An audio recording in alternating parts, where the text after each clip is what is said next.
So tara guys, sabay-sabay natin panoorin. Aniya na sila. Nagpaabot Hindi na. makaahon yung motor, grabe. Kaahon ng ano, kalsada. Makikita na sa iyong uyab ay dili sa bayot pa. Grabe niyang ratsada, perde pang kurmaha. Ay naku na unsa. Nabibitin. Masig pa hapagpaga. Ayaw Makaahon. dong sa 150 ra ang kwarta. Sige huna. Grabe, kalsada na yan. Kawawa naman kuya. Sarili baliha. Ayaw isulodong ang 150 Ayan pa, ayan pa. utok. Kunya ang utok. Panoorin nyo guys, panoorin nyo.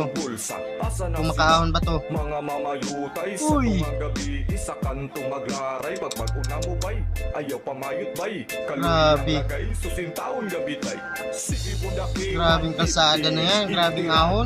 tagagabi Yan, may angkas. Uy, baba. 150 dala na plite sige budaki So yung drive